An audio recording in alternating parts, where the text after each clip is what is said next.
आज हम परिवार के कार्यों के बारे में अध्ययन करने जा रहे हैं। परिवार समाज की आधारभूत एवं मौलिक इकाई है।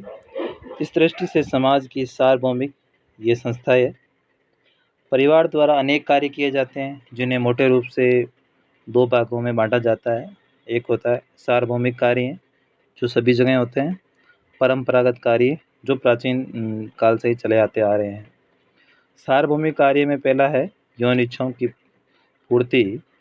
परिवार वह जगह है जहाँ पर मनुष्य अपनी यौन क्रियाओं को संपन्न करता है और उनकी जो क्रियाओं को समाज द्वारा मान्यता प्रदान की जाती है। दूसरा है संतान उत्पत्ति। परिवार का दूसरा महत्वपूर्ण कार्य है संतान की उत्पत्ति करना। इसके माध्यम से व्यक्ति अपने वंश की वृद्धि करता है और अपनी मानसिक संतुष्टि भी प्राप्त करता है। बच्चों का लालन पोषण। परिवार के अंदर ही बच्चों का लालन पोषण होता है। बच्चों को शुरू से लेके जो बाल्यावस्था से युवावस्था तक मुख्य रूप से परिवार का अहम योगदान होता है। निवास स्थान की व्यवस्था। प्रत्येक परिवार का अपना एक निवास स्थान होता है, जहाँ पे उनका घर बनाया होता है, जिस जगह सभी परिवार के सदस्य एक साथ मिलकर रहते हैं, खाते पीते हैं और अपना जीवन व्यतीत करते हैं। वस्त्र एवं भोजन का आधार।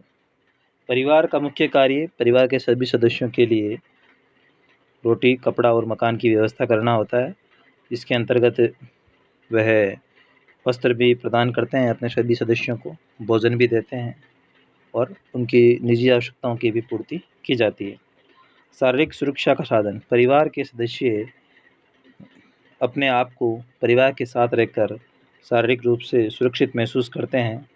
किसी भी प्रकार की अनुचित परिस्थिति अगर उत्पन्न हो जाए, जैसे बीमारी, वृद्धावस्था या अन्य कोई घटना हो जाए, उस समय परिवार के सदस्य एक दूसरे की सहायता करते हैं। शारीरिक अस्तित्व को बनाए रखने के लिए और भरण पोषण के लिए परिवार बहुत आवश्यक है। मनोरंजनात्मक कार्य। परिवार मनोरंजन का केंद्र भी है। वर्तमान में तो कई सारे केंद्र बन गए हैं, जैसे सिनेमा है, रेडियो है, टेलीविज़न है, मोबाइल है।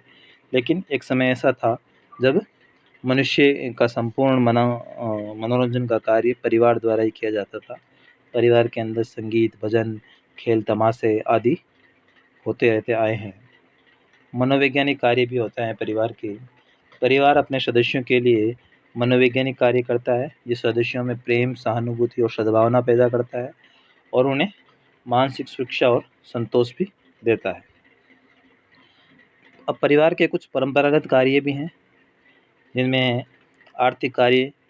आर्थिक कार्यों के अंतर्गत परिवार में स्त्री और पुरुष एक साथ रहते हैं।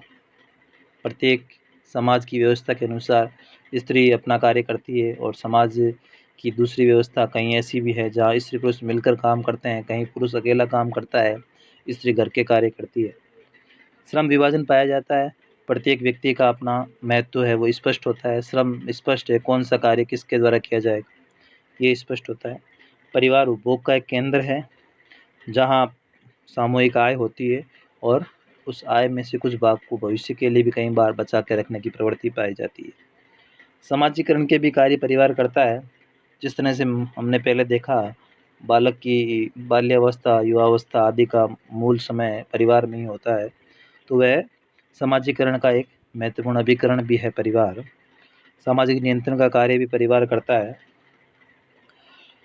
परिवार ही वे आधारभूत शिक्षा संस्था है जहाँ बालक को नागरिकता का प्रथम पाठ पढ़ाया जाता है। शैक्षिक कार्य भी परिवार करता है। शिक्षा चरित्र का निर्माण में भी योग देती है। परिवार में वे अनेक मानवीय गुण जैसे परोपकार, प्रेम, सहानुभूति, आज्ञा पालन, कर्तव्यपरायणता का पाठ सिखाया जाता है। धार्मिक कार्य। परिवार अपने सदस्यों को धार्मिक शिक्षा देने का भी कार्य करता है। प्रत्येक परिवार का कोई न कोई देवता होता है, उसकी पूजा और आराधना की जाती है। परिवार में व्रत, उपवास, श्राद्ध, हवन आदि धार्मिक उत्सव मनाए जाते हैं। सांस्कृतिक कार्य भी होते हैं परिवार में। परिवार समाज के रीति रिवाज, प्रथाओं, रूढ़ियों, विश्वासों, आदर्श, सामाजिक मूल्यों और जीवन विधि से अपने सदस्यों को परिचित करवाता है। राजनीतिक कार्य भी किए जाते हैं परिवार में। भारत में संयुक्त परिवार के सारे मुखिया वो अपने परिवार का संचालन करते हैं, परिवार के आपसी झगड़ों को